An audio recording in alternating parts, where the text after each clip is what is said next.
Nesses dias eu tenho meditado aqui em 1 Coríntios capítulo 13, fruto de uma experiência que eu tive recentemente. Eu estava chegando ali no Rio de Janeiro e percebi uma tendência do mundo espiritual de jogar muitas vidas, muitas pessoas, muitos cristãos para um local espiritual de desfalecimento na fé, de tristeza, de uma pré-depressão. E no outro dia eu participei de um batismo onde eu pude ver a presença do Senhor, um amor entre os irmãos. E isso me levou então a meditar novamente nesse texto. Nós, como Igreja do Senhor, somos um organismo vivo. E esse amor, que não é um amor... Deixa eu te falar uma coisa, ele não é um amor natural. Ele não é um amor definido aqui como algo que vem do homem ou está no homem. Não é nós fazermos obras altruístas, dar aos pobres. Não é a gente considerar um evangelho como algo simplesmente social. Isso tem o seu valor, mas é ter a presença do Senhor manifestada, é algo relacionado à salvação, porque é onde esse Espírito se manifesta, ao que vem dos céus, a salvação, a redenção. E uma primeira característica que me chamou a atenção, queridos, muito forte, eu quero falar nesse café com a palavra sobre essa característica, é que o amor é paciente. 1 Coríntios 13, versículo 4, o amor é paciente. Essa é a primeira característica, o ponto central para nós sabermos se a nossa vida está andando nessa direção. O que é o amor ser paciente?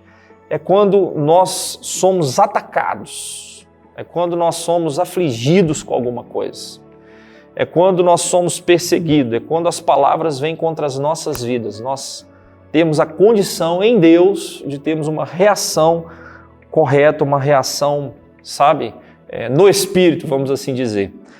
E uma coisa que me chama a atenção é que Jesus é o nosso modelo e a nossa fonte. A Bíblia diz aqui em 2 Coríntios capítulo 10, versículo 1, fala o seguinte: e eu mesmo, Paulo, vos rogo. A palavra rogar é algo muito forte. Eu clamo desesperadamente pela mansidão e benignidade de Cristo. Paulo está entrando em intercessão baseado na mansidão de Cristo, ou seja, Cristo é o símbolo da mansidão. Uma das expressões mais fortes que a gente pode ver na manifestação da mansidão na vida de Cristo foi ali no momento da cruz. Isaías capítulo 53, versículo 7 fala o seguinte: ele foi oprimido e humilhado, mas não abriu a boca. Então o nosso Senhor, ele tem essa característica no seu caráter. Olha o que diz aqui, querido, também em Mateus capítulo 11, versículo 28 e 29. Vinde a mim todos os que estáis cansados, olha os dias, e sobrecarregados. Sabe aquela luta espiritual constante, onde nós muitas vezes nos enxergamos pesados, cansados, sobrecarregados na nossa vida? O nosso Senhor pede para que nós, quando nós estivermos assim, nós adentremos, nós acheguemos, nós busquemos intimidade com Ele, porque Ele fala: tomai sobre vós o meu jugo e aprendei de mim, que sou manso e humilde de coração. Um dos sinais, queridos, poderosos que o reino de Deus está entrando na nossa vida é quando a gente vive isso aqui. Ele tira o jugo do mundo e Ele coloca o jugo dele. A gente prova de paz, a gente prova de liberdade, a gente prova de alegria, a gente prova de tranquilidade, de paz, não porque as coisas estão indo bem, mas porque eu tenho a intimidade com o príncipe da paz. Nós precisamos lembrar que nesse sentido, ele foi tido como possuidor de demônios. Ele foi tido como samaritano, João capítulo 8, versículo 48, como samaritano e também que tinha demônio. João 10, 33, acusado de ser perverso e blasfemo, ou seja, ele sabia, recebeu os ataques dos homens contra ele, acusado de operar milagres pelo poder de Beelzebu, Mateus capítulo 10, versículo 25, Mateus 9, 22, tinha tamanho ódio contra ele que acertaram, expulsaram da sinagoga e todos quantos condenassem ser ele o Cristo. João 5,16, lemos inúmeras vezes que buscavam tirar-lhe a vida.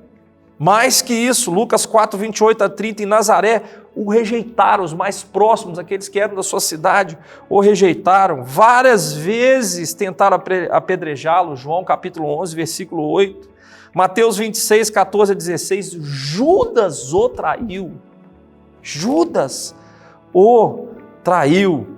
Mas lá na cruz, em Lucas 23, 34, ele consuma falando o seguinte: Pai, perdoa-lhes. Perdoa-lhes, Pai. Ele faz essa oração. Por quê? Ele é o nosso modelo máximo de mansidão. E quando a gente se chega a Ele, nós vamos nos amadurecendo. Por quê? Nós temos a capacidade de, nos relacionamentos, sermos pessoas preparadas para sofrer o dano.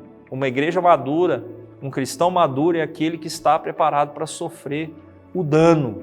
E isso é um sinal que o nosso coração está alinhado e está recebendo o derramar da presença, do amor ágape de Deus nos nossos dias, no nosso meio.